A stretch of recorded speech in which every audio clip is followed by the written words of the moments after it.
kinasuhan po namin, siyempre yung aming talagang matagal nang hinala si Mr. Atong Ang. Siya ang main player sa Isabong. Siya ang main player dyan, siya ang amo ni Totoy o Dondon. Pera niya pinababayad para sa trabaho na ginagawa ng mga kontraktor na pulis. Kaya ang mahalaga talaga dito ay malitis to.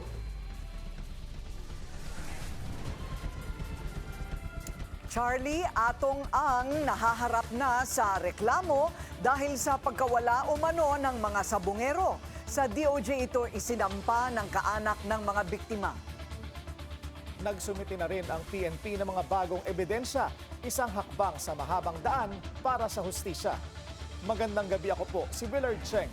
Mapapanood tayo sa Beam TV 31, Signal Channel 24, Converge 74, Sky Cable Channel 33, TCL TV Plus at Samsung TV Plus. At ako si Corina Sanchez Rojas. Simulcast din tayo sa DWAR Abante Radio at 94.7 Mellow BFM. Simulan na natin ang agenda.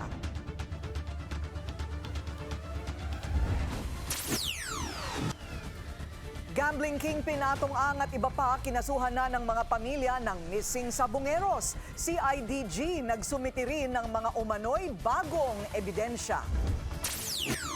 Nagsorry na, paparusahan pa rin. AGA Party List Representative Nicanor Briones, posibleng mawala ng pwesto sa Commission on Appointments matapos mahuling nanonood ng sabong sa Kongreso.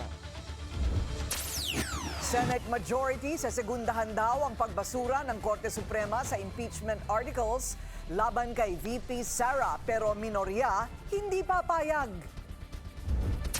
Hulikan sa BGC, gym goer, sinigawan at dinuraan pa sa muka.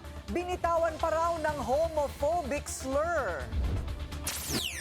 At Atasha Mulak and San Miguel Corporation Scion Jacob Ang, more than friends na nga ba?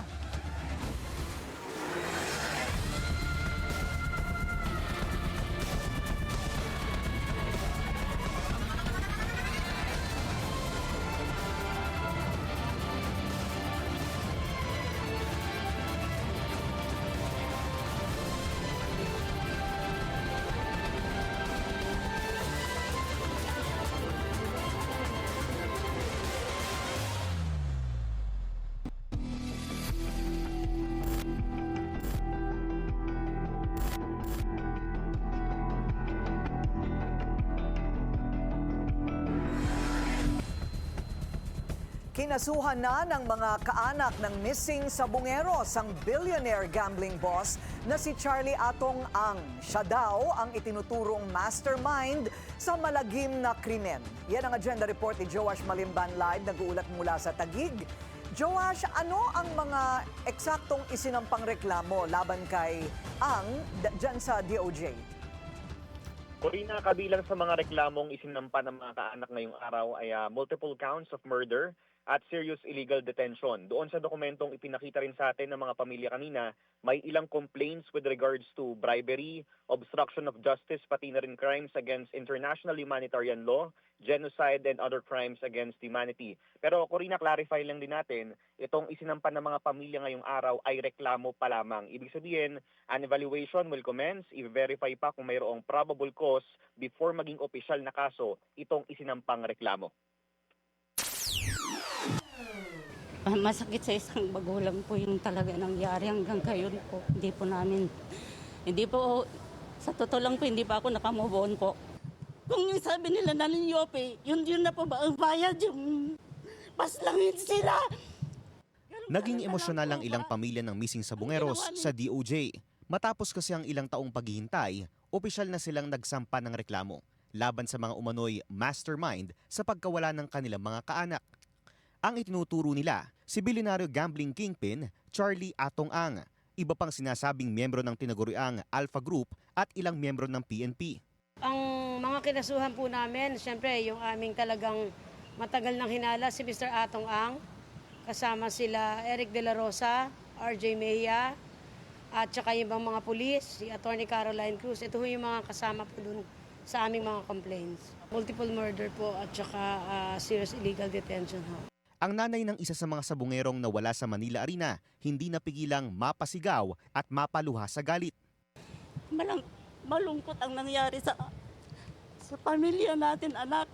Yung mga kapatid mo, ako na magulang mo, higit sa lahat yung mga anak mo, wala na pong, hindi ka na umuwi. Yung pala ganun na pong nangyari sa'yo. Kasi yung anak ko na yun, hindi naman po sa labahe, bakit gano'n na po ang ginawa sa kanya? Para kay Justice Secretary Boying Remulla, naniniwala siyang isa si Ang sa mga maituturing na main player sa kasong ito. Siya ang main player sa Isabong eh. Siya ang main player dyan, siya ang amo ni Totoy or Dondon. Pera niya ang pinababayad para sa trabaho na ginagawa ng mga kontraktor na pulis. Kaya ang mahalaga talaga dito ay malitis to. Pinabulaanan din niya ang pahayag ng kampo ni Ang sa Billionaire News Channel na mismong ang whistleblower na si Julie Dondon Patidongan at ang kanyang mga kapatid ang utak sa operasyon. Natural for them to concoct their stories. Yung talaga, gawain talaga ng ano yan eh, ng mga abogado. Di ba? Sabi ko nga, ang kalaban namin dito, the best lawyers money can buy. Pera-pera lang yan sa kanila. Very rare to. I think it's the first time in Philippine history that we have something like this. Na meron talagang whistleblower sa acts ng isang criminal organization. And I think that we should appreciate the fact that he's coming out bravely to do this. Ngayong araw, nagpunta rin sa DOJ sina PNP Chief Nicolas Torre at Patidongan para sa isang case conference. Nagpasa rin ng bagong mga ebidensya ang CIDG sa ahensya. Kinumpirma ni SOJ Remulla na kasama na sa mga bagong ebidensyang ito ang affidavits ng magkakapatid na Patidongan, sina Jose at Elakim na kasalukuyang nasa kustodiya ng CIDG. Bukod pa riyan, makakasama na rin sila sa hanay ng mga bagong witness na may mga hawak na malalaking ebidensya laban sa mga mastermind.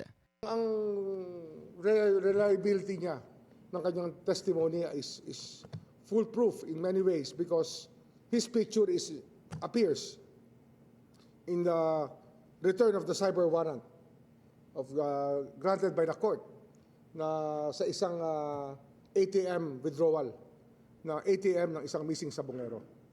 Kaya ang tingin namin ay talagang reliable rin talaga. It also proves that Totoy or Dondon was saying the right thing. I-evaluate na ng DOJ ang mga isinumiteng reklamo at bagong affidavits.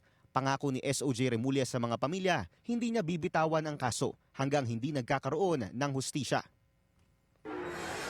Corina, samantala naman na nilinaw ng DOJ na bagamat parte ang pagsampa ng reklamo ng mga pamilya sa case build-up ng ahensya, patuloy pa rin yung isasagawang investigasyon at posible pa rin magsampa ng kanilang sariling complaint ang PNP at ang DOJ. Corina. Okay, so Joash, para nga lang malinaw, hindi pa ito tinatanggap bilang aktual na kaso. Reklamo pa lamang ito, no? Ano ang pinagbabasihan na pinakamatibay ng kasong ito laban kay Ginoong Ang? Ito ba ay yung pagsasalita ng iisang testigo na si Patidongan? O Corina, wala pa tayong hawak din na official na copy ng complaint pero ayon kay SOJ Remulla kanina, pinakamalaking basihan daw dito talaga ay yung affidavit na ipinasa naman ni Patidongan sa Department of Justice. Bukod pa riyan, hindi ito kumbaga in-expound kanina ni SOJ Remulla pero meron pa raw silang mga hawak na ibang ebidensya galing dun sa iba pang mga witness at ibang lumalapit sa kanila na mga tao kaugnay nitong missing sabungeros case nga na ito. Corina. Ayun, oo. Kasi kung meron mang nakitang mga bungo o mga labi ng mga nasawi dyan sa Taal Lake, may mga namatay pero yung ituro talaga na si Ginoong Ang mismo ang nag-utos, ang kailangan nating hintayin kung ano ang ebidensyang matibay. Ano? Maraming salamat. Susundan natin ito. Joash Malimban, live na gulat mula sa Taguig. Itinanggi ni whistleblower Dondon Patidongan na kapatid niya ang nahuling may bitbit na nakaposas na missing sabungero. Naniniwala ang PNP na si Jose Patidongan ang lalaking nakunan ng litrato. Pero sa On Point ng Bilyonaryo News Channel, sinabi ni Dondon na sa height pa lang, mali na ang paratang. Kinumpirma naman niyang ang isa niya pang kapatid ang nakunang nagwi-withdraw sa ATM account ng isa pang nawawalang sabongero. Si Jose Patidoongan, siya yung close-in security ni Mr. Atong Ang. Yung sinabi niyo, ma'am, na may hawak-hawak na si Bautista na may pusas, ang tao na humawak niyan, ma'am, na binanggit ko na yan noon, na si Mr. Roger Burican at si Rodilo Anig-eg. Yan yun, ma'am, ang ginamit niyang witness against sa akin, matatangkad na tao yun. Yung mga kapatid ko, 5'6" lang yan. Yung tao na nag-withdraw, kapatid ko yun. Nung kinuha nila yung isang tao, pinapatsik ni Mr. Atong Ang yung ATM. Ngayon, wala silang ibang mautusan dahil ito na mga kapatid ko na bodyguard ko, yun ang inutusan nila mag-withdraw para i-check kung totoong malaki ang kinikita nitong mga mandaraya. Giit din ni Dondon, hindi siya ang nagsabi sa kanyang mga kapatid na umalis sa bansa. Si Mr. Atong Ang nagpalit dyan. Doon niya pinatira yan sa grupo niya na isang Taiwanese. Doon niya pinapatrabaho yung dalawa kong kapatid at kaya nga yan nakakuha yung isa si Eliakim ng ibang passport, ma'am, dahil kinuhaan ni Mr. Atong Ang yan. Ang kagandahan lang dyan, original na pangalan ang kinuhaan nila ng passport. Alam yan mismo ng personal driver ni Mr. Atong Ang.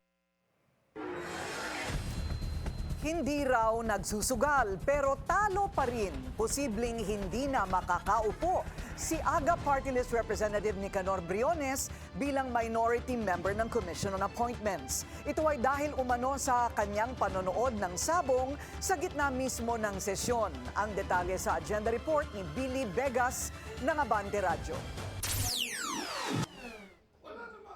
Nabash at nahusgahan na nga sa social media. Mukhang hindi pa mapupunta kay AGA Party List Representative Nicanor Briones ang upuan ng House Minority Block sa makapangyarihang Commission on Appointments dahil sa kanyang panonood ng sabong habang nasa sesyon ng Kamara. Ayon sa source ng politico.com.ph, sina Briones at LPGMA Party List Representative Alan T. ang pinagpipilian ng minorya sa nabanggit na posisyon. Pero dahil sa nag-viral na video, nabuo na raw ang desisyon na kay Tina ibigay ang pwesto. Si T ay kailangan namang ihalal ng plenaryo para opisyal na maupo sa pwesto. Nauna nang inamin ni Briones na siya ang nahulikam na nanonood ng sabong sa kanyang cellphone pero itinanggi niya na siya ay nagsusugal.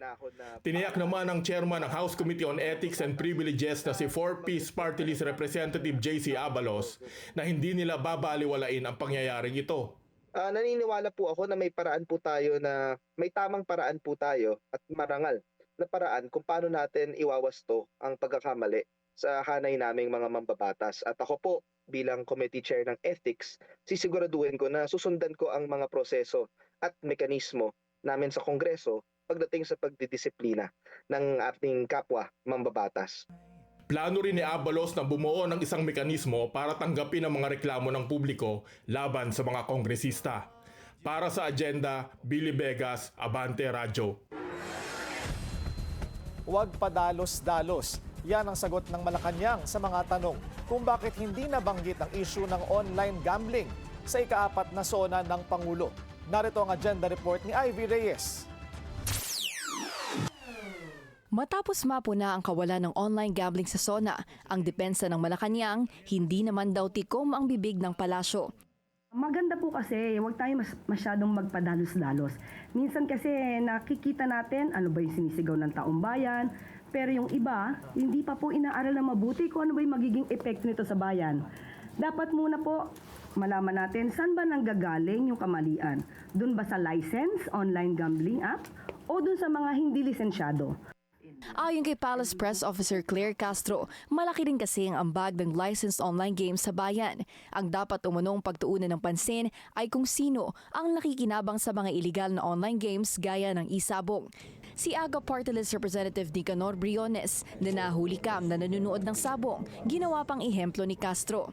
Bakit isa pang mambabatas ang nakitaan natin na siyang nagpatunay na meron pang isabong. Dagdag ni Castro, hindi ura-urada magdesisyon ang Pangulo. Kaya naman kahit tumaas ang trust ratings niya by 10 points itong Hunyo, hindi raw magpapadala sa numero si PBBM at tuloy lang ang trabaho. Nakakatuwa raw kasi na nakikita na ng taong bayan na nagtatrabaho ang Pangulo. Ang hindi raw kagalak-galak, Pero mas mabigat yung hindi nagtatrabaho pero tumataas ang rating. Sino pong nire-refer niyo, ma'am? Kung sino po yung hindi nagtatrabaho ng mga public officials, siguro po kung mataas ang rating nila, wow. Sinagot din ng palasyo ang pahayag ni SP Cheese Escudero na hindi raw pwedeng mag-expect ang Pangulo na walang mababago sa National Expenditure Program, bagay na mahigpit ipinagbili ni PBBM sa kanyang SONA. Hindi po dapat abusuhin yung sinasabing power of the purse at maraming magkaroon kung meron man mga insertions at hindi mapapakinabangan na tunay ng taong bayan. Yan lamang po ang gusto ng Pangulo. Kaya gusto niya po maging malinis ang budget. Kung mga insertion po na ito ay masasabi naman po natin na may kabuluhan, malamang po ay hindi mabito. Pero pag nakita po nila na wala naman po itong pagpupuntahan at maaaring madala lamang sa pang-aabuso, hindi po mag-aatubili ang Pangulo na ito ay ibito. Pakiusap ng palasyo sa Kongreso, buksan ang bicameral sessions. Handa rin daw ang Pangulo sa consequences ng isang reenacted budget para lang maipakita sa publiko na ayaw ng administrasyon sa anumang anomalya. Para sa Agenda, Ivy Reyes, Billionaire News Channel. Vice President Sara Duterte be dismissed.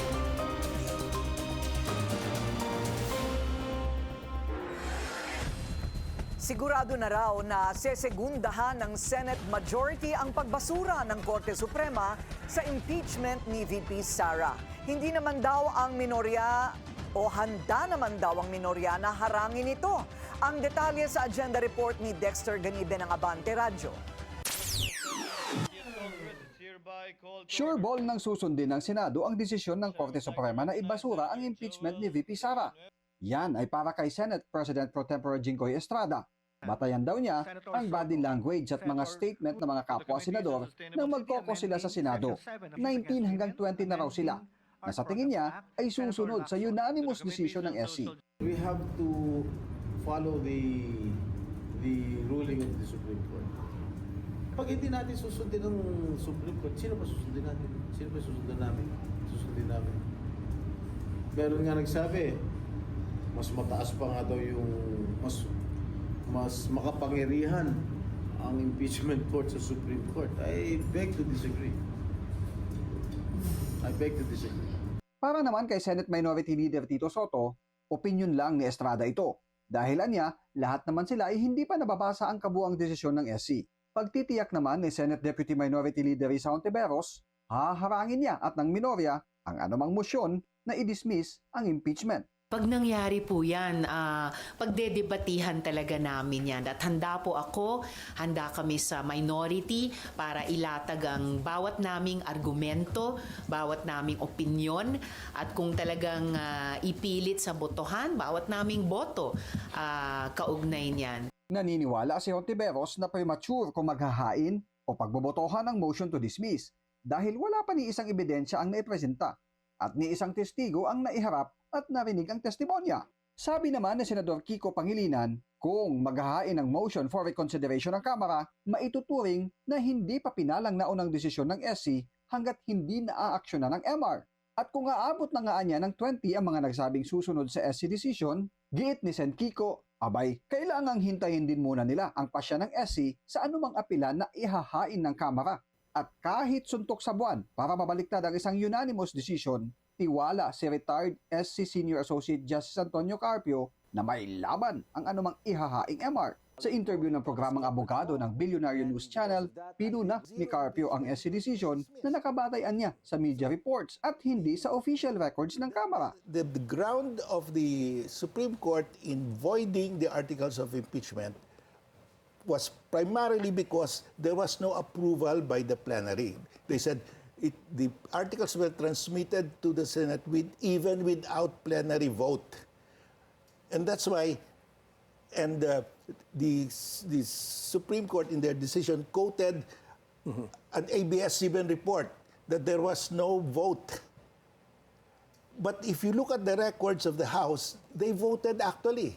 Suhestyon niya sa Kamara, kasamang isumite sa kanilang MR sa SC ang kopya ng kanilang official journal na nagpapakita ng record na pinagbotohan sa plenaryo ang impeachment complaint. Maaari rin anyang tumistigo dito ang mga kongresista na bumoto para mas mapalakas ang kanilang apela. Para sa agenda, Dexter Ganibe, Abante Radio.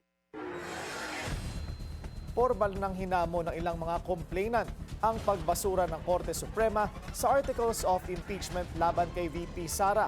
Yan ang agenda report ni Hannah T. Live mula sa Supreme Court. Hannah, go ahead. Willard, sigaw ng mga complainant dito sa harap ng Korte Suprema kanina, litisid si Sara Duterte. Yan ay matapos maghain ng motion for reconsideration ang mga nasa likod ng unang impeachment complaint laban kay VP Sara. Sa kanilang petisyon, nananawagan sila sa Supreme Court na balikan ang desisyon nito na nagdeklarang unconstitutional ang impeachment complaint dahil di umano ito ay pumapabor sa mga nasa kapangyarihan at pinahihina nito ang democratic accountability. Sa SC ruling, sinabing lumabag sa one-year bar rule ang complaint o pagbabawal sa paghain ng multiple impeachment complaints laban sa isang opisyal. Hindi rin umano dumaan sa due process ang nasabing reklamo at isang dahilan ay hindi ito nabasa ng kampo ng bise. Sa kabila ng unanimous decision ng SC, anila umaasa silang magbabago ang ihip ng hangin sa mga susunod na araw. Confident kami in the sense that we believe we are right. So we are fighting for a principle. Wala ho kami dun sa awayan ng sinasabi nila ng mga malalaking paksyon at dynasties ng ating country. Kami po ordinaryong citizen lang po at wala kaming kinakampihan. Anila mapanganib na president ang SC ruling dahil pinatataas ang standards para makapaghain ng impeachment complaint ang karaniwang mga mamamayan laban sa mga makapangyarihang opisyal. Ito raw ay reminder sa judiciary na dapat accessible pa rin ang legal system para sa mga taong lumalaban sa abuso sa kapangyarihan. Willard, una na ring naghain ng motion to intervene ng mga individual na yan matapos ang paghain ng petisyon ng Duterte allies at supporters na ipadismiss at ideklarang null and void ang impeachment complaint laban kay VP Sara. Pero the SC did not formally resolve the motion itself at nag-decide na unconstitutional ang impeachment. Kaya ngayon, dalawa yung hinihintay nilang aksyon mula sa Supreme Court. Una na dyan yung aksyon dun sa motion nila to intervene at ang sagot dito nga sa petisyon nilang i-reconsider ang desisyon ng SC. Willard.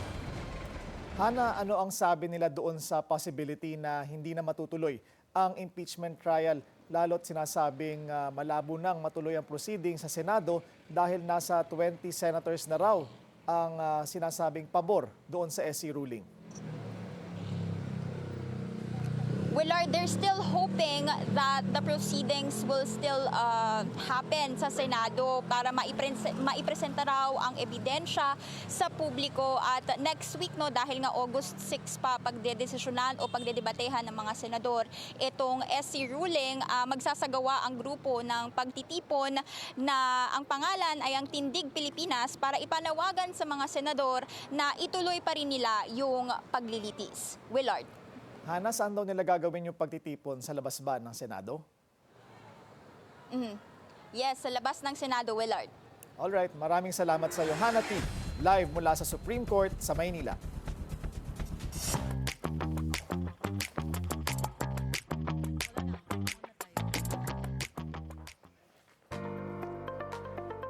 Sinubukan mga harangin, hindi natinag ang produksyon ng food delivery documentary film para ihatid ang kanilang istorya. At para bigyan tayo ng detalye sa official screening, live mula sa Makati ang ating kasamang si Monique Tuzon. Monique, how's the show coming along? Yes, hi Karina. It's finally here. Food Delivery, yung latest docu-film by multi-awarded director Baby Ruth Villarama showing na dito sa Makati. Known for her powerful storytelling and deep understanding of the Filipino experience, Villarama is back with a timely and thought-provoking narrative that dives into the lives of those behind the meals we often take for granted. Our fishermen and the soldiers who deliver the food to those at sea. But this isn't just your usual feel-good flick. Food delivery peels back the layers of labor, love, and survival at sea, reminding us that behind every order is a story, a struggle, and a human being with dreams. Some government officials, opposition figures, analysts, diplomats from different embassies, businessmen, and members of the press are all gathered here tonight, eagerly awaiting for the premiere. And in just a few minutes, the curtains will rise on what's already being called one of the most important Filipino films of the year. Now, we'll be speaking to special guests later on, but for now, Direct Baby Ruth Villarama is here and ready to chat with us.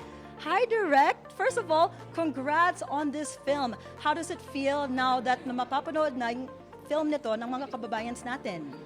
Thank you, Monique. Thank you, Billionario, for hosting us here. Tonight is a special night because for the first time, we're gathering local and foreign correspondents to watch this film together with policymakers and representatives of different embassies. So I remember 28 years ago, a local journalist and a group of foreign correspondents went to Scarborough for the first time and put our Philippine flag there. So after 28 years, biglang nagsama-sama ulit sila ngayong gabi. Unprecedented ito to champion a story and to champion our fisherfolk. And I know this was no easy feat, making and showing this film. What would you say was the most challenging part in creating this docu-film? Actually, nakalimutan na nga namin yung hirap. Sabi nga nila, ang pinakamahirap na assignment ay sa gitna ng dagat at na walang isla. You are 15 hours away from the nearest island. Pero ang pinakamahirap na pinagdadaanan ngayon ng film ay ang self-censorship.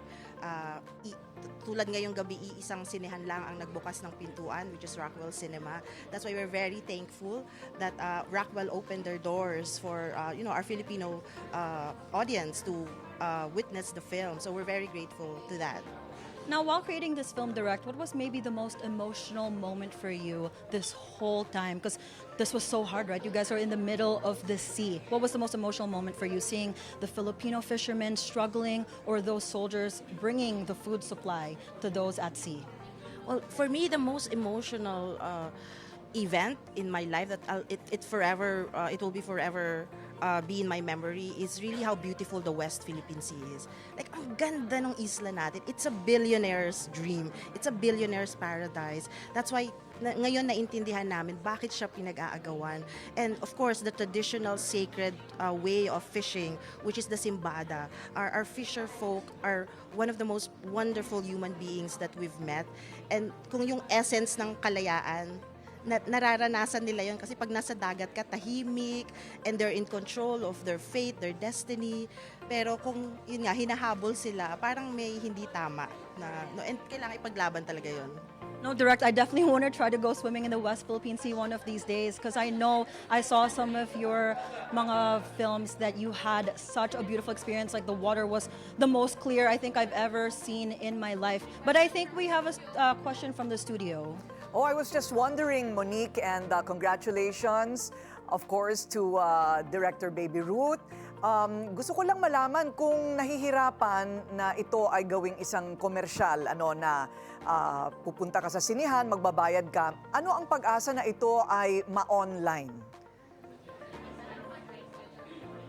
Okay, so Miss Karina is asking, how hard is this going to be basically on how to make this commercial, how people can see this and pay for movie tickets and make this a regular, and also how we can see this online? How hard is that to make a reality? Alam mo, mahirap gumawa ng pelikula gaya ng food delivery, but tulad ng karagatan, we have an ocean of faith na naniniwala kami na sooner or later madadagdagan ng mga cinemas. In fact, unti-unti na silang nakikipag-meeting sa amin. Wala pang official announcement, but within the month, I think the cinemas will be open kasi nakita naman nila yung dami talaga ng tao.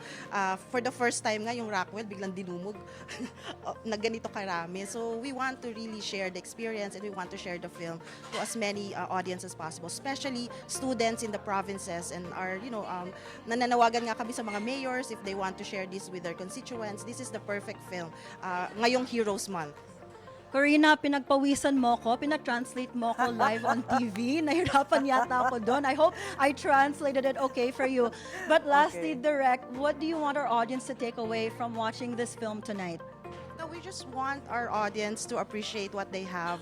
I know that the story is about the West Philippine Sea, but really the story is about what you have, what you own, your personal boundaries. And if you have an appreciation of what you own, then you're gonna fight for that. You're gonna fight for your right. So this film is a mirror of, you know, how precious your rights are as a Filipino. So this is for you. Thank you so much, Direct, for joining me today, and congratulations. We cannot wait to see the film.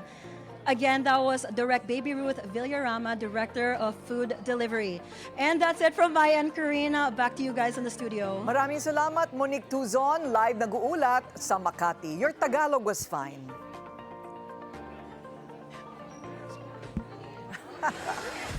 See you later, Monique.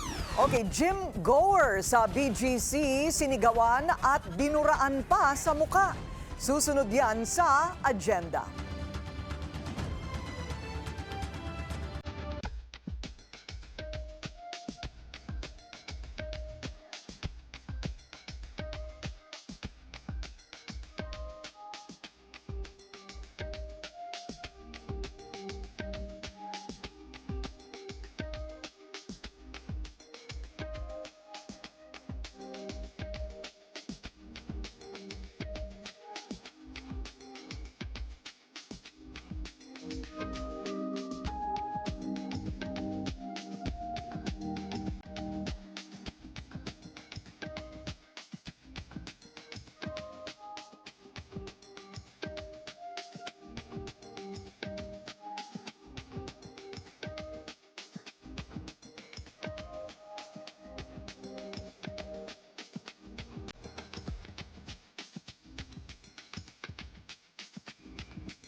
Traffic check muna tayo ngayong Biyernes sa EDSA Mega Mall. Bumper to bumper na ang mga sasakyan sa northbound lane. Moderate to heavy naman ang southbound lane. Viral ngayon ang video ng sinapit ng isang gym goer sa BGC. Sinigawan na nga, dinuraan pa. Ang detalye sa agenda report ni Kian Querol. Sinigawan, binantaan at dinuraan sa muka in public.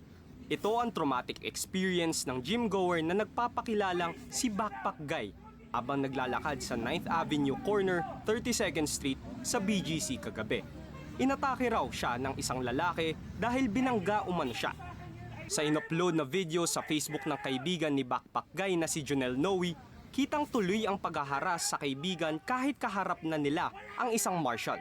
Nagbitaw pa raw siya ng homophobic slurs saka dinuraan sa muka si Backpack Guy at hinamon na magpunta sila sa police station. Umalis ka na ngayon!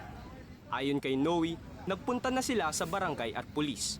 Pero hanggang unjust vexation lang daw ang pwedeng ikaso sa lalaking nandura. Ayon sa Revised Penal Code, ang unjust vexation ay isang light offense na katumbas ng reklamo sa pang-iinis o aksyon na nagdudulot ng pag-istorbo o emotional distress sa isang tao.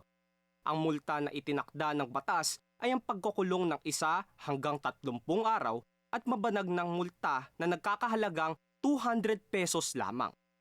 Ayon sa Southern Police District, may mental health problem ang lalaking nandura sa video. Sa post, ilang netizens na rin ang nagsabing dating ginawa na raw ito ng lalaki. Kita sa video na posted last month na dinumog ng mga security guard ang lalaking nandura sa isang mall habang nagsisigaw. Na-turnover na ang lalaki sa barangay Fort Bonifacio. Wala namang ibinigay na detalye ang SPD sa disposisyon ng lalaki at status ng kanyang kaso. Para sa agenda, Kian Querol, Billionaire News Channel. Hot topic pa rin online ang umano'y controversial take ng anak ng politiko na si Jella Alonte sa usapin ng political dynasty. Habang binabaha kasi ang binyan kung saan mayor ang kanyang ama, no shame daw ito sa pag-flex ng kanyang luxurious lifestyle. Narito ang agenda report ni Joash Malimban. Isa sa mga highlight ng ika-4 na SONA ni PBBM ang mga palpak na flood control project. Lalo na't isang linggo bago nito, lubog sa baha ang maraming bahagi ng Luzon dahil sa hagupit ng mga bagyo at habagat. Kaya sa mga nakikipagsabwatan upang kunin ang pondo ng bayan at nakawin ang kinabukasan ng ating mga mamamayan, mahiya naman kayo sa inyong kapwa Pilipino. Iniulat ng Billionaire News Channel ang viral tweet ng online personality at anak ng politiko na si Jella Alonte. Sa tweet niya, sinagot niya ang nag-resurface niyang video tungkol sa political dynasty. Aniya, magkaiba umano ang pangko-call out paghila pababa sa isang tao. Dagdag niya, nobody's perfect at tila nagkamali raw siya sa kung paano niya sinagot ang tanong. What are your thoughts about political dynasties here in the Philippines? Paano ba yan? Nasa political dynasty yung pamilya ko. Ay, controversial. Anak si Jella ng kasalukuyang mayor ng Binyan City na si Jel Alonte. Pamangkin siya ng dating House Deputy Speaker at dating mayor din ng Binyan na si Len Alonte Nagiat. At apo ng isa sa mga pinakakontrobersyal na naging alkalde ng kanilang lungsod na si Bayani Alonte, na minsan nang nasangkot sa kasong rape. Pero ngayon, kilala siya sa iba't ibang parte ng bansa bilang girlfriend ng PBB housemate na si River Joseph. Mula 1987, hindi nawala sa executive office ang pamilyang Alonte. Kaya ang naging tugon ng netizens sa tweet ni Jella, accountability. Ayon sa ilang netizens, tila out of touch ang naging response ni Jella. Nakakainsulto rin daw sa mga apektado ng baha ang pag-flex si Jella ng mamahaling mga damit at gamit sa social media. Sa kabila ng tinagal-tagal ng kanilang pamilya sa pwesto, hindi pa rin daw nare-resolba ang baha sa iba't ibang parte ng Binyan. Noong panahon ng habagat, pinuntahan namin ng isa sa mga pinakabinabahang barangay sa lungsod, ang Barangay de la Paz. Pangka na ang mode of transportation dahil sa lalim ng tubig. Sa isang Facebook Live ni Mayor Jel noong isang araw, dinalaw nila ang barangay na ito para maghatid ng tulong. Halos isang linggo nang tumigil ang malalakas na pag-ulan, pero hanggang ngayon, lubog pa rin ito sa tubig baha. Nang makapanayam namin si Mayor Jel noong isang linggo, sinabi niya na ang pagiging catch basin ng lungsod ang dahilan kung bakit mabilis ang pagbaha sa lugar. Naniniwala po ako isang solusyon po dito ay talagang magkaroon tayo ng isang mga pumping stations po para at least magkaroon ng parang reservoir para habang puno, pag ano pwede nating i-transfer po sa lawa. Yun po ang isang kailangan, although medyo malaking budget po ang halaga ang kailangan, kaya ikiusap po kami sa ating mga boss, kay Presidente kung kaya po matulungan po ang mga tagalungsod ng Binyan. Sa isang mensahe sa Billionaire News Channel, tumanggi na sina Mayor Jel na magpa-unlock ng interview. Pero sinabi niyang sanay na raw siya sa mga kontrobersya at ipinarating niyang okay na rin ang kanyang anak na si Jella. Para sa agenda, Joash Malimban, Billionaire News Channel. Tila wala pa rin kadala-dala ang mga colorum driver. 11 ang nahuli dahil sa iligal na pamamasada sa NAIA. Ang isa sa kanila nakipaghabulan pa sa mga otoridad. Ang detalye sa agenda report ni Paolo Barcelon. Huli ang 11 driver sa NAIA sa isinagawang operasyon ng LTO at PNP Aviation Security Group. Kabilang sa mga nahuli, 4 na TNVS unit at 7 sasakyan dahil sa overcharging, paglabag sa prangkisa at iligal na pamamasada. Ang isa raw dito, humarurot palayo ng i-flag down ng mga operatiba kaya nasugatan ng isang LTO operative. Sa may Makapagal Boulevard na naharang ang sasakyan. Arestado ang driver at posibleng ma-revoke ang kanyang lisensya. Nag-issue na rin ng show cause order ang LTFRB. Ugit-ugit namin gagawin to. Hindi kami titigil hanggat hindi mahinto itong pang-aabuso nila sa mga pasahero, sa mga airport at sa iba pang mga transport hubs natin. Tumigil na kayo. Kasi pag kayo nahuli, mawawalan kayo ng kabuhayan, baka makulong pa kayo. Dagdag ni Transportation Secretary Vince Dizon, patuloy ang pakikipag-usap ng DOTR sa New NAIA Infrastructure Corporation o NNIC ni ultrabilyonaryo Ramon Ang Para raw ito sa planong metered taxis at lehitimong TNVS na lamang ang papayagang mamasada sa mga terminal ng NAIA. Para sa Agenda, Paulo Barcelon, Billionario News Channel. Bad news para sa ating mga motorista. Asahan ulit ang dagdag singil sa presyo ng produktong petrolyo sa unang linggo ng Agosto. 1 peso and 50 centavos per liter ang nakikitang dagdag sa gasolina. Piso naman para sa diesel at 80 centavos per liter sa kerosene. Ayon sa Energy Department, ang tariffs ni US President Donald Trump ang isa sa mga dahilan sa panibagong oil price hike. Walang preno ang pagpapahusay ng DOTR sa transportation sector. Kabilang dyan ang pagsusulong ng single RFID sa mga expressway at pagbubukas ng San Pedro northbound exit sa SLEX. Yan ang agenda report ng ating mobility correspondent, G. Baroga. Towards the end of 2025 o early next year. Yan ang target ng DOTR para sa paggamit ng single RFID sa mga expressway. Sa kasalukuyan, auto-sweep ang ginagamit ng tollways na nasa pamamahala ng San Miguel Corporation ni ultra-bilyonaryo Ramon Ang.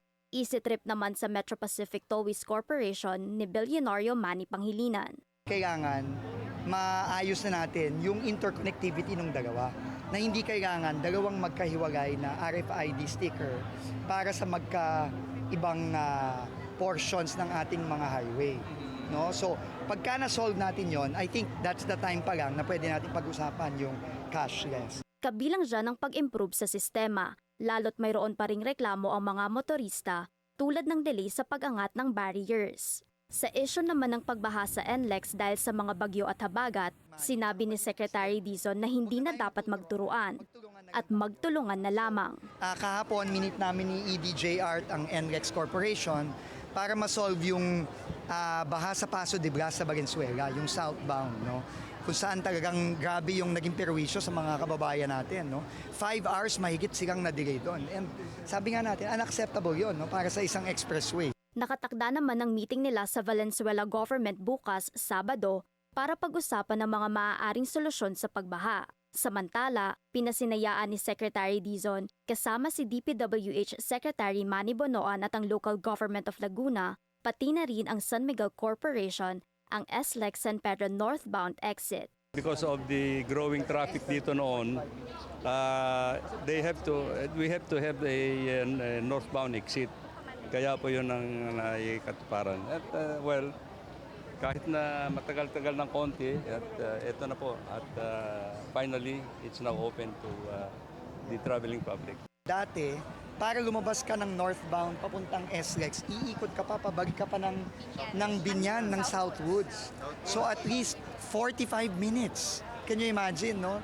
Dagdag na 45 minutes na biyahe yun. Ngayon, bawas na 45 minutes. Matapos nga ang 10 taon, bukas na ang SLEX San Pedro northbound exit na na-delay dahil sa mga right-of-way issues, pati na rin ang pandemya. Inaasang nasa 5,000 motorists araw-araw ang gagamit ng 900 million peso project na ito. Para sa Agenda, G. Baroga, Billionario News Channel. Iminungkahi ni Interior Secretary John Vic Remulla na ipagbawal na ang pagpaparada ng mga sasakyan sa kalsada. Plano ni Remulla na ipatupad ang partial ban simula alas 5 ng umaga hanggang alas 10 ng gabi. Public streets is not for private enterprise. Okay. And we consider parking a private enterprise. Okay. It's a private car on a public street. Yes. So we will now designate them as no parking zones, especially the streets which affect Metro Manila traffic. Suggestion naman ng MMDA ang no side street parking policy tuwing morning and afternoon rush hours. Batay sa 2024 Traffic Index, kabilang sa dahilan ng mabigat na traffic sa Metro Manila ang private vehicle ownership. Samantala, muli namang nahalal bilang Metro Manila Council President si San Juan Mayor Francis Zamora. Siya rin ang magiging co-chair ng Regional Development Council.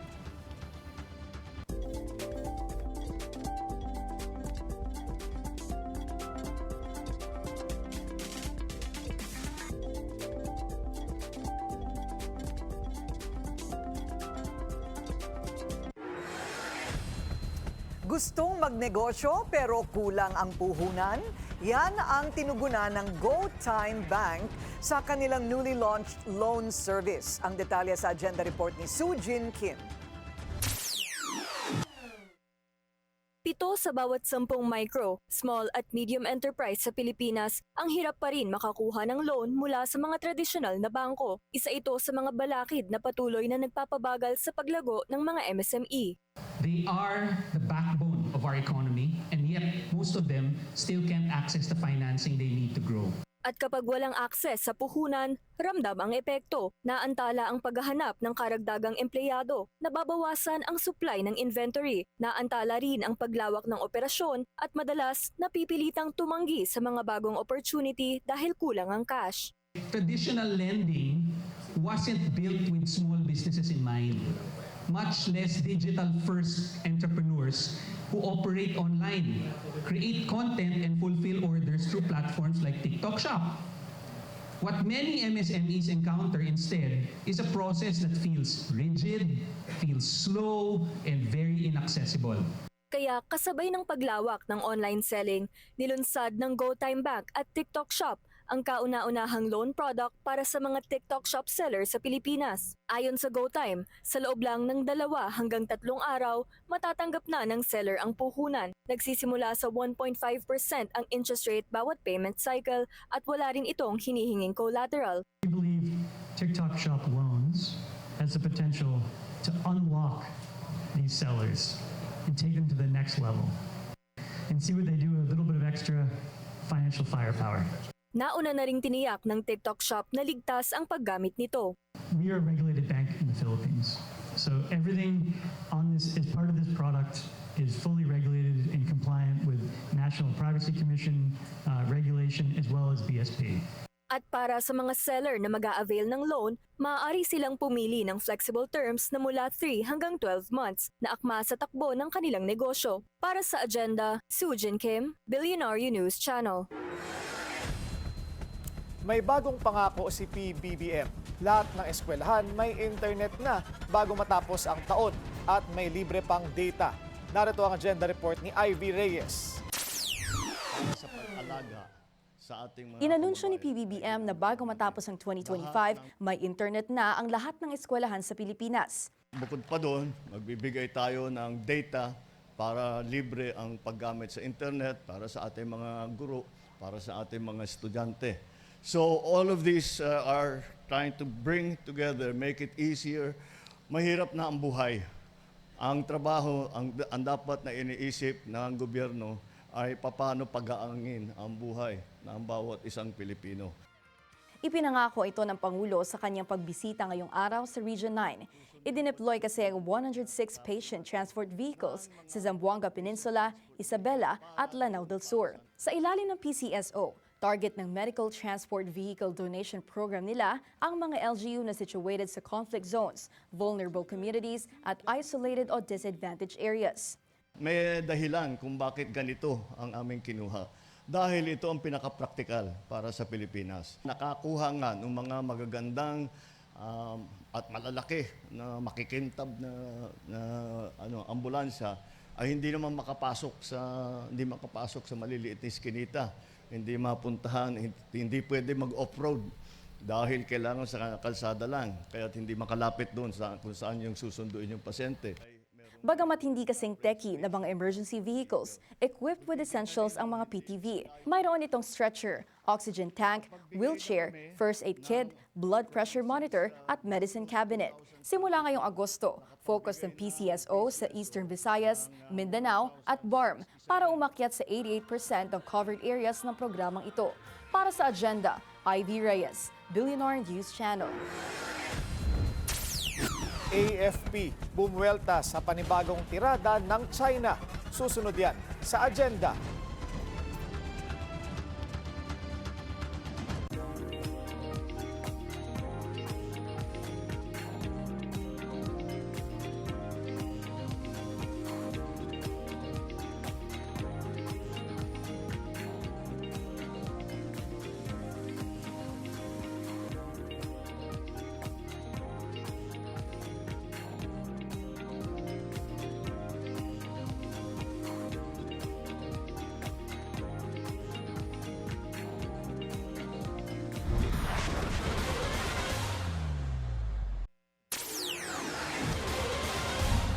Traffic check ulit tayo. Sa EDSA White Plains naman, moderate to heavy ang daloy ng mga sasakyan sa northbound lane. Moderate naman ang southbound lane. Bumuelta ang AFP sa tirada ng China na Pilipinas daw ang pasimuno ng gulo sa West Philippine Sea. Dinepensahan din ito ang pagpapalakas ng depensa ng bansa. Narito ang agenda report ni Francis Polve. Tayo nga, hindi tayo nakikialam sa gusto nilang gawin sa armed forces nila. Pumalag si AFP Chief of Staff Romeo Browner sa pinakahuling pahayag ng China laban sa Pilipinas. Ayon sa Top News Asia Person of the Year, August issue cover leader, Hindi tayo source ng gulo sa West Philippines. In fact, ang ginagawa lamang natin ay pinapalakas natin ang armed forces of the Philippines. Nang sa ganun ay karoon tayo ng credible deterrent. Dahil ayaw natin magkaroon ng gera. So, kailangan natin ng malakas na deterrence. bukod sa pagsisi sa Pilipinas sa sigalot sa laot, binanatan din ng China ang pakikipag-alyansa nito sa mga sandatahang lakas ng ibang mga bansa. Pero para kay Browner, labas na ang China dito. Tayo nga, hindi tayo nakikialam sa gusto nilang gawin sa armed forces nila. Huwag rin silang makikialam sa atin. Dahil karapatan ng bawat bansa na palakasin ang kanyang armed forces. At yan po ang ginagawa natin yun. We are making our armed forces strong so that we will be able to establish a credible deterrence para iisip yung mga bansa na gustong sumatot o kaya matake sa atin. They will think twice. Sa katunayan, sa mga susunod na araw ay magkasamang maglalayag sa Exclusive Economic Zone sa West Philippine Sea ang gray ships ng India at tropang Pinoy. Aboard sa INS Shakti nitong Huwebes ng gabi, pagbibida ni Browner. Bunga ito ng Raisina Dialogue 2025 na ginanap sa New Delhi nito lang Marso. And in that bilateral meeting, I invited the Indian Armed Forces to come to the Philippines to join our joint sale. And so, ladies and gentlemen, here we are now, 4 months after that bilateral meeting with this port call of these 3 Indian Navy ships. Isa sa 3 indigenous guided missile destroyer ng India ang INS Delhi. Meron itong BrahMos missile system na katulad ng na-acquire ng Philippine Navy. Kasama rin sa joint sale ang INS Kiltan, isang anti-submarine warfare corvette, at ang INS Shakti na kanilang fleet tanker. Sabi ng China, it's a show of force. No? Pero I disagree. Ito po ay show of unity, show of solidarity among like-minded nations. Nagpasalamat naman si National Security Advisor Eduardo Año sa lumalalim na maritime cooperation, capacity building efforts at education and training exchange sa pagitan ng Pilipinas at India. Para sa agenda, Francis Polbe, Billionaire News Channel. Bukod sa regional economy and security, high on the agenda rin sa ASEAN 2026 ang turismo. At bilang host, palalakasin daw ng Pilipinas ang tourism infrastructure sa West Philippine Sea. Ang detalye sa agenda report ni Paolo Barcelon.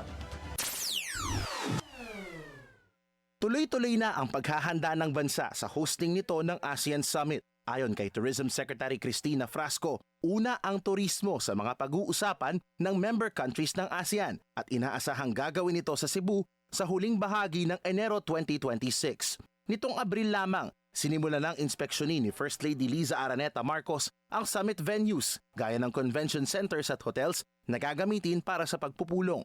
We have already begun our discussions as far as the specific preparations for both the TRAVEX as well as the ministerial meetings for the ASEAN Tourism Forum.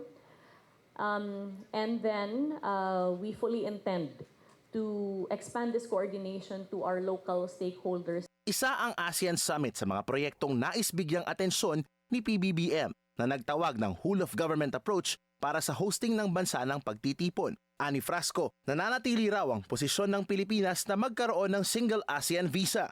Pero hindi raw dapat makompromiso nito ang seguridad at territorial integrity ng bansa.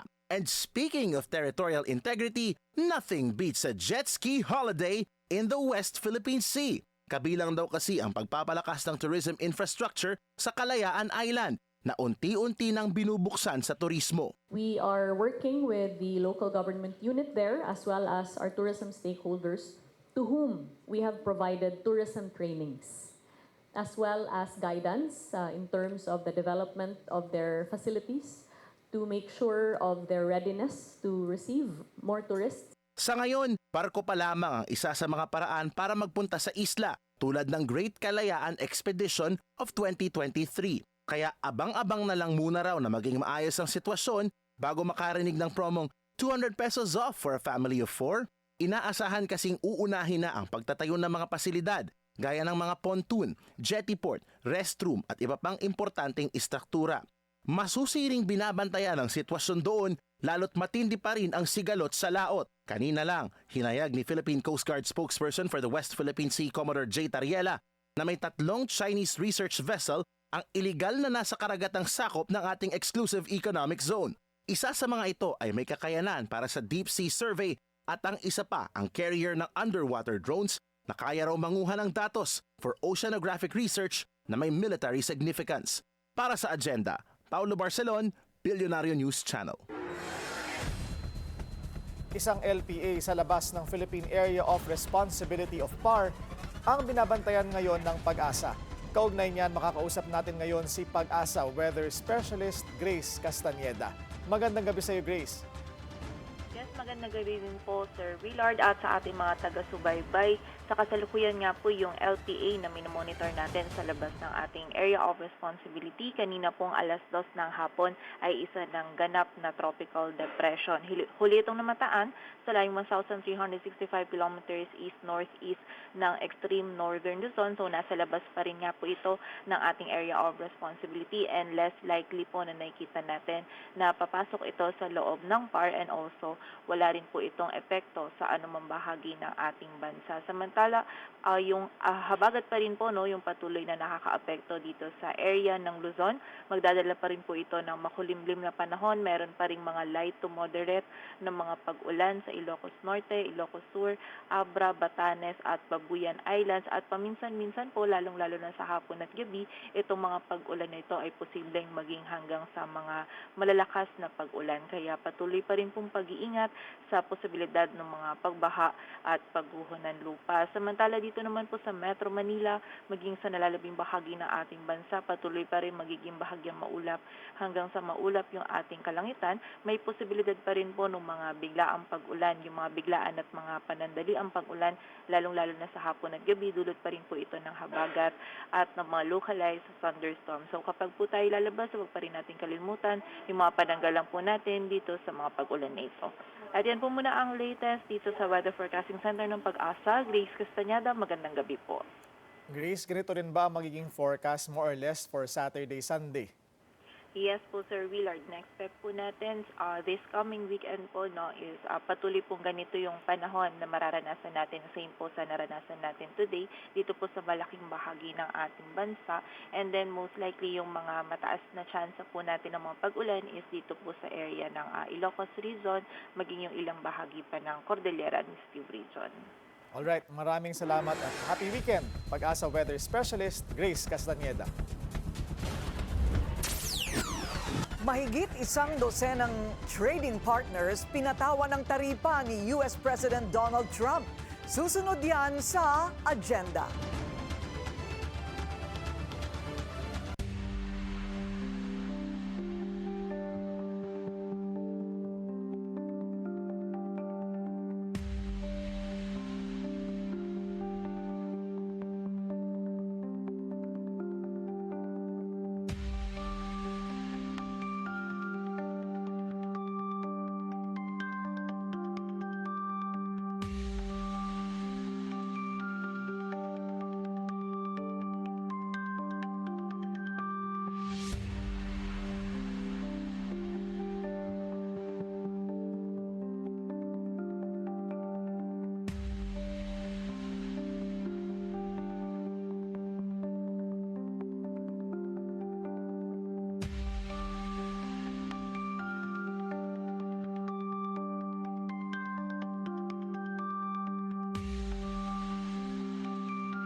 Isa pang traffic check ngayong Friday rush hour sa EDSA Camp Aguinaldo Gate. Mabagal ang daloy ng mga sasakyan sa northbound lane. Tinuluyan na ni US President Donald Trump ang pagpataw ng matataas na taripa sa mahigit 100 trading partners. Kabilang dito ang 50% para sa Brazil, 39% para sa Switzerland at 25% para sa India. Ang taripa para sa Canadian goods itinaas sa 35% mula sa dating 25%. Dahil umano ito sa kabiguan ng Canada na pigilan sa kanyang border ang pagpasok ng fentanyl sa Amerika. Ang mga bansa naman na wala sa listahan, papatawan pa rin ng 10% import tax. Karamihan sa mga bansa, susubuking i-renegotiate ang kanilang mga taripa. Positive pa rin ang outlook ng BPI sa 19% tariff ni US President Trump sa Philippine exports. Narito ang agenda report ni Sujin Kim. Sa gitna ng nagbabadyang epekto ng 19% Trump tariff sa Pilipinas, mismong malalaking bangko na ang nagsasabing hindi sila nababahala. We think the impact for the bank's performance is very minimal, if at all, nothing. Right? It's very minimal. We continue to see our corporates remain fairly bullish about prospects in the Philippines. Ayon kay BPI President TG Limcaoco, kahit tumaas pa ang presyo ng ilang export products sa Amerika, maliit naman ito kung ihahambing sa kabuang ekonomiya. Yes, it might hurt our exports a little because it raises the cost of landing there. But really, when you think about our exports as part of our total economy and U.S. exports as a percent of our exports, it's actually very small already. Right? And many of our exports go to other countries. And so the impact of tariffs is kind of muted. But for those that are engaging the export market, they're part of a chain and they're not necessarily absorbing the whole impact of tariffs on their costs. And so this is something we think the impact is kind of muted even for our exporter clients. At maaaring ito pa ang maging dahilan ng pagbaba ng presyo ng ilang produkto sa bansa. I think, Titas, you also have to realize like a country like China has to keep on producing, right? And so if their goods going to the US have less demand, they will keep on producing because that's the way their economy works. And so what will happen is those goods will come to other countries like the Philippines at lower prices. And in fact, you will see lower prices. Sa gitna naman ng inaasahang interest rate cuts ng BSP, nananatiling matibay ang kita ng BPI. You've seen the earnings of other banks in the Philippines, and I think there's a clear message that's going on in this country. This country, continues to do well. The banks are doing well, I think, and consumers remain confident in their futures. Samantala, kinumpirma na rin ni Limcaoco ngayong araw ang kanilang expansion sa Singapore. Bubuksan nila sa Marina Bay Financial Center ang kauna-unahang Singapore office na inaasahang magsuservice sa mga Pinoy na may 50 million pesos pataas. Para sa agenda, Sujin Kim, Billionaire News Channel. May mga nilulutong reforma si Senador Erwin Tulfo sa mga programa ng DSWD na dati na rin niyang pinamunuan. Tugon daw ito sa mga benepisyaryong inaabuso umano ang tulong ng gobyerno. Narito ang agenda report ni Hannah T.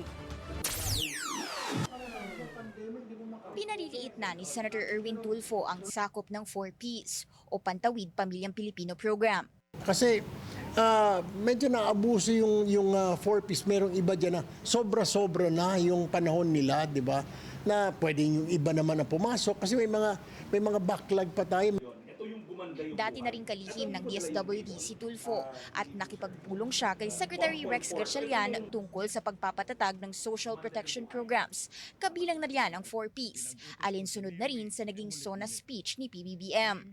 Talamak daw ang tumatanggap pa rin ng 4Ps cash grants kahit nag-improve naman na ang buhay nila. Ani Tulfo, panahon na para amyendahan ang 4Ps law at linawin kung gaano ba dapat katagal sa programang isang household. Kasi meron dyan, tingnan mo, simula grade 1, naka-enroll na. Yung anak niya nasa grade 7 pa lang o grade 9, 2 years to go pa, di ba? Ang haba na masyado, paano naman yung iba yung nagre-reklamo? Kami, may mga anak din kami. So, kailangan pag-aralan. Sakaling di maamyendahan, 2.4 million beneficiaries ang apektado dahil mapipilitan silang umexit sa programa kahit di pa naman nag-i-improve ang kanilang buhay. Ang 4Ps ay flagship anti-poverty program na sinimula noong late 2000s at naisabatas noong 2019 para makapag-provide ng conditional cash aid sa mga kapos na pamilya. Sa termino ni Gatchalian, nasa 1.4 million beneficiaries ang graduate na rito. Ikinatuwa naman ng kalihim ang pagbisita ng senador. Sabi ko always, once a secretary will always be a secretary. And tama si Sen. Erwin, when I joined kasi the department, naging madali sa akin because number one, solid yung base na iniwan. There were programs na kumbaga all I had to do was pick up from where he left off. Nag-commit din ang dalawang opisyal sa pag-address ng inadequate facilities at serbisyo sa frontline social workers. Hindi yung magpe-payout ka, wala kang sasakyan. Hindi yung babalik ka sa opisina mo, tumutulo yung bubong. Hindi yung 20 years ka na sa departamento, wala ka pa ring job security. Pinuri ni Tulfo ang regularization ng libong social workers ng DSWD na may higit 220 billion pesos na pondo ngayong taon. Posible pa raw yan taasan ngayong budget season. Para sa agenda, Hannah T, Bilyonaryo News Channel.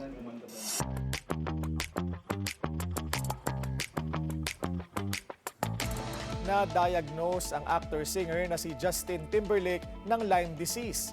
Sa Instagram post, sinabi ni Timberlake na nagulat siya sa diagnosis. Pero at least daw nalaman na niya kung bakit siya nakararanas ng massive amount of nerve pain sa gitna ng concert tour. Inisip ni Timberlake na ihinto ang tour, pero mas nangibabaw daw ang saya niya sa pag-perform kaysa ang nararamdamang stress. Ang Lyme disease ay isang bacterial infection na pwedeng makuha ng tao sa pamamagitan ng pagkagat sa kanya ng infected black leg ticks o garapata.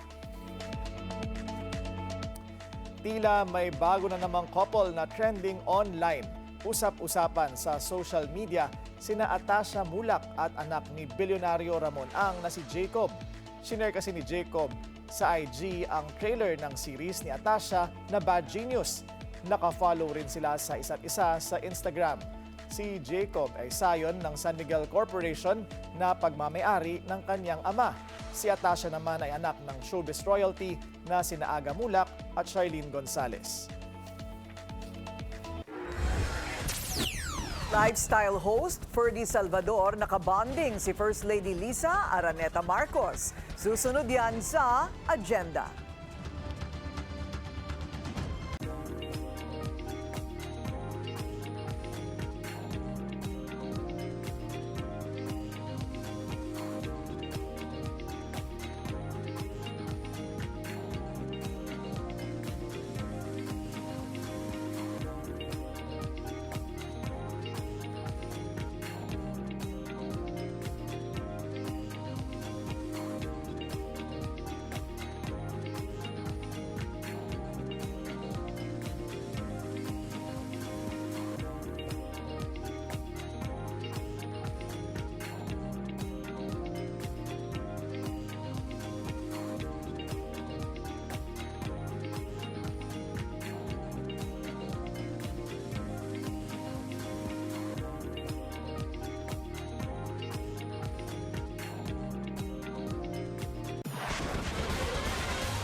Traffic check ulit tayo sa Elliptical Road sa Quezon City. Mabagal ang daloy ng mga sasakyan galing sa Kalayaan Avenue. Light naman ang kabilang lane. Dumayo tayo sa BGC. Nandoon ang high-flying star ng Memphis Grizzlies na si Ja Morant para sa kanyang Make Them Watch Tour. At syempre, hindi ito pinalagpas ng NBA fans, including local basketball athletes. Yan ang agenda report ni Joash Malimban, live mula sa BGC sa Taguig.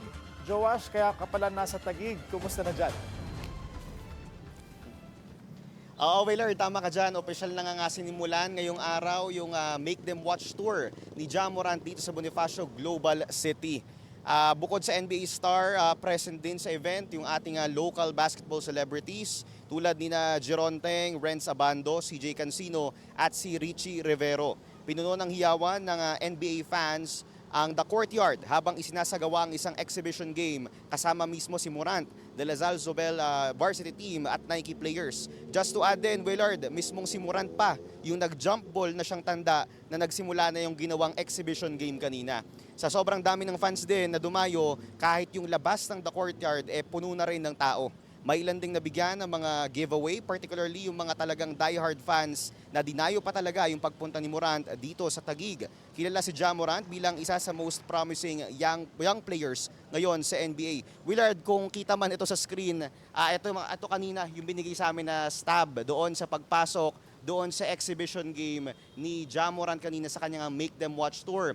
Dito sa Pilipinas kasi nag-conclude yung kanyang tour. Layon kasi ni Ja Morant na mag-inspire syempre ng mga next generation players, learn about our culture at mag-give ng mga tips na pwedeng maaaring ibigay doon sa mga players natin kung paano natin pwedeng palaguin yung laro ng NBA, particularly ng basketball dito sa ating bansa. Willard. Joash, nakapagpa-picture ka ba kay Ja Morant? Nako Willard, hindi tayo nakapagpa-picture kanina kasi exhibition game kanina at nakipag-interact siya doon sa ibang mga players natin, particularly doon sa mga local players natin na talagang sumali at kumbaga sumabay din doon sa exhibition game dito sa kanyang Make Them Watch tour. Pero nakakuha tayo ng maraming videos ng laro nila kanina at syempre nung pagpasok mismo ni Ja Morant kung saan talagang nagiyawan yung mga fans at very hyped up yung The Courtyard kanina dito sa may BGC. Willard. Alright, maraming salamat sa iyo, Joash Malimban, live from BGC sa Taguig. For the first time, magko-concert sa Pilipinas ang Grammy-winning artist na si Tyla. Dadalhin niya ang kanyang We Wanna Party Tour sa SM Mall of Asia Arena sa December 3. Magsisimula ang general sale para sa tickets sa August 8. Kabilang sa chart-topping song si Tyla ang Water, Push to Start at Truth or Dare. Nanalo siya ng Grammy noong 2024 for Best African Music Performance. A celebration of life and legacy. Ipinagdiwang ng isang Filipino-American sa Washington, D.C. ang kanyang 109th birthday. Bukod sa mga pagbati, umani rin siya ng mga parangal para sa kanyang public service. Alamin ang kanyang kwento sa Agenda Report ng ating U.S. correspondent Don Tagala. Happy birthday to you, the good Lord. Ipinagdiwang ng Filipino-American na si Evangeline Abelera Paredes ang kanyang 109th birthday nitong July 26 sa Washington, D.C. Ipinanganak si Vangie sa Brooklyn, New York noong July 26, 1916 at ayon sa US Department of Aging, ang semi-super centenarian na Pinay ang pinakamatandang residente sa Washington, D.C. Binati pa siya at pinarangalan ni Washington, D.C. Mayor Muriel Bowser para sa kanyang legacy at dekada-dekadang serbisyo publiko. Happy 109th birthday. You are a true inspiration. I want to thank all of you for coming. These celebrations have been overwhelming to me. But you know what? I think I deserve them.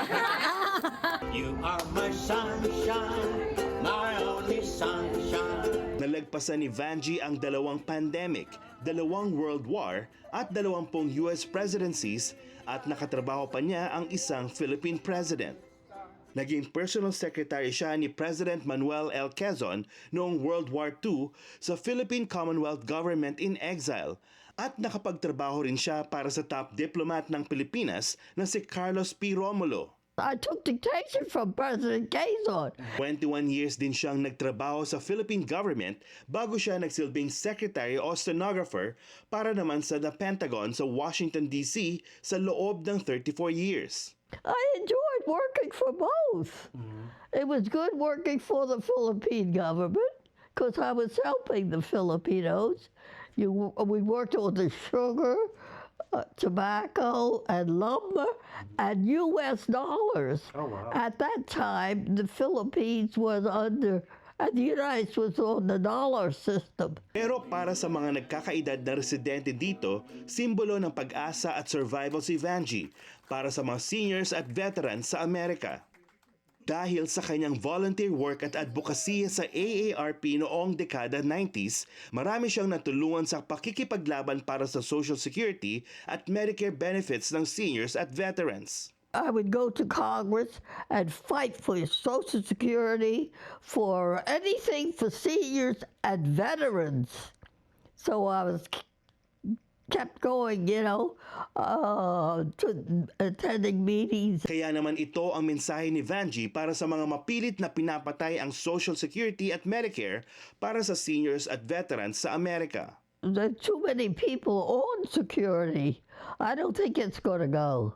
You don't touch the veterans and you don't touch Social Security. We need the Social Security and we need the veterans. They're good for the country. Ito naman ang mensahe ni Vanjie para sa mga gustong mabuhay ng higit isang century. Enjoy life. Life is dear. Save for your future because you don't know what it's going to be. Don't just buy just because it's something new. Think of the future. Today will take care of itself. It's tomorrow you have to be afraid of. Ayon kay Vanjie, araw-araw siyang nagbabasa o nanunood ng balita para alam niya ang nangyayari sa labas ng kanyang assisted living facility. Para sa Agenda, Don Tagala, Billionaire News Channel, Washington, D.C. Mula sa jokes at occasional na pagkanta sa ilang events, ipinamalas na ni PBBM ang kanyang fun side. Ang First Lady hindi naman magpapatalo.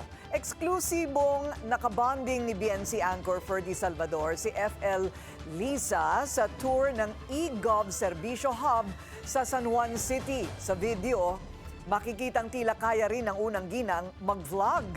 Nakasama rin nila si San Juan City Mayor Francis Zamora.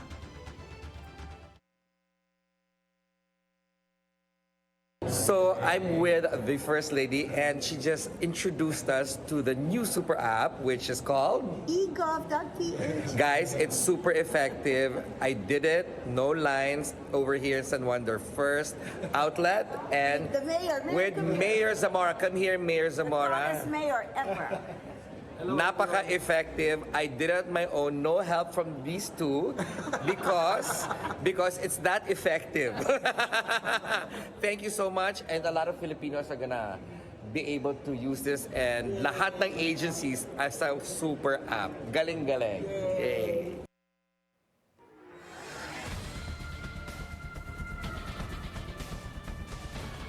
Wow, in na si Ferdy. Oo, he's in the circle. Tapos nakita natin, kain lang siya ng kain dun sa Oo, bago diba? nilang show. Sa bago niyang show, walang ginawa. Alam mo, dapat in-interview na niya si FL Lisa, nandun na rin naman, di ba? Kung talagang malakas siya. Yan. Makukuha mo yan, Ferdy. Oo nga. Text natin yung mga tanong natin. Oo, i-text na natin ang mga tanong. Pero alam mo, bilib na bilib ako doon sa 109 years old na Filipina sa Washington, ano? Ano kayang sekreto nila? Anong sekreto? Parang nasa genes na lang ba yan? Kasi meron dyan 100 pero hindi na makapagsalita.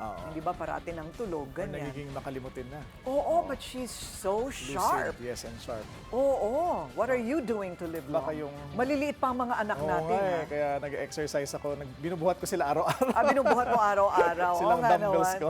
Correct. Habulan pa lang workout kaya na. Nga eh. Oo. Kanina nandito po yung aking dalawa. Yung dalawa kong monster. Pepe, Pilar. Oo, nagtatumbling-tumbling sila dito. Sabi ko, sige, kung nawawalan ako ng oras sa inyo, kayo na lang ang sumama sa akin. Ang galing sumayaw ni Pepe, Alam ko na kung kanino nagmana. I know, right? I know, right? He's such a dancer. And Pilar is a singer. That's why I have to live to be 120 years old. And what are you doing to live? To live to be 120? Yes. Maraming bagay. Name it, I'm doing it. Yeah. Tulad ng pag-uwi ng maaga para makatulog na. Yan. Sleep is very important, 8 to 10 hours. Ang sabi dapat before midnight daw tulog na. Yes, that's the best growth time. Yeah. Kaya uwi na tayo. At bawasan ng pelikula sa Bawasan ng pelikula sa panonood sa Netflix. At yan ang ating agenda ngayong gabi. Ako po, si Willard Cheng. At ako si Corina Sanchez Rojas. Happy weekend, everybody! Sa bawat issue may anggulo at ang balita may agenda.